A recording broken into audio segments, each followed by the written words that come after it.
தமிழ் சினிமாவில் கடந்த 3 தலைமுறைகளாக நடித்து வர்றவங்க மறைந்த நடிகர் சிவாஜி கணேசனோட குடும்பத்தினர்.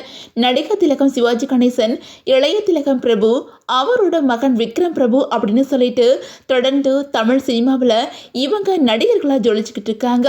அந்த வகையில் நடிகர் பிரபுவோட மகள் ஐஸ்வர்யா மற்றும் இயக்குனர் ஆதிக் ரவிச்சந்திரனுக்கு கடந்த 2023 திருமணம் நடந்துச்சு. இந்த தம்பதிக்கு இப்போ ஆண் குழந்தை பிறந்திருக்கிற தகவல் திரையுலகினரை மகிழ்ச்சியில ஆழ்த்தியிருக்குது. திரைப்பிரபலங்கள் பலருமே தம்பதிகளுக்கு வாழ்த்து தெரிவித்து வந்துகிட்டு இருக்காங்க. தாயும் சேயும் நலமா இருக்கிறாங்க அப்படின்னு சொல்லியிருக்காங்க.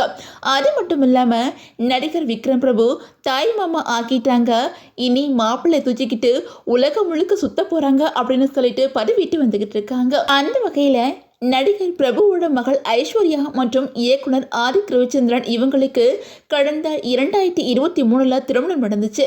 இவங்க திருமணத்துல திரைப்பிரபலங்கள் பலருமே கலந்துக்கிட்டாங்க. ஆதிக் ரவிச்சந்திரனை பொறுத்தவரை த்ரிஷா, இலேனா, நயன்தாரா, மார்க்-ஆண்டனி உள்ளிட்ட படங்களை இவங்க இயக்கியிருந்தாங்க.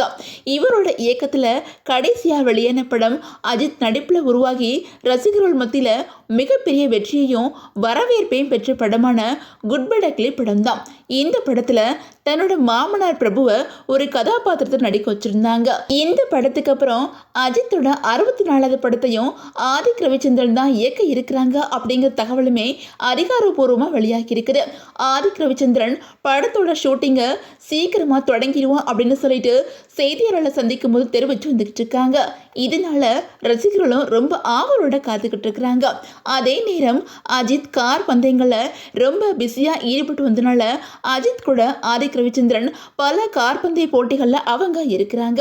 அதே நேரம் ஆதிக் ரவிச்சந்திரன் ஐஸ்வர்யா தம்பதிக்கு ஆண் குழந்தை பிறந்திருக்குது அப்படிங்கிற தகவல் பலருக்குமே இப்போ மகிழ்ச்சியை ஏற்படுத்தியிருக்குது. சில தினங்களுக்கு முன்னாடி ஐஸ்வர்யாவுக்கு ஏற்பட்ட பிரசவ வலி காரணமா அவங்கள உடனே ஹாஸ்பிட்டலில் அனுமதிச்சிருக்காங்க. அங்க அவங்களுக்கு அழகான ஆண் குழந்தை பிறந்திருக்குது. திரைப்பிரபலங்கள் பலருமே தம்பதிக்கு வாழ்த்துக்கள் தெரிவித்து வந்துகிட்டு இருக்கிறாங்க.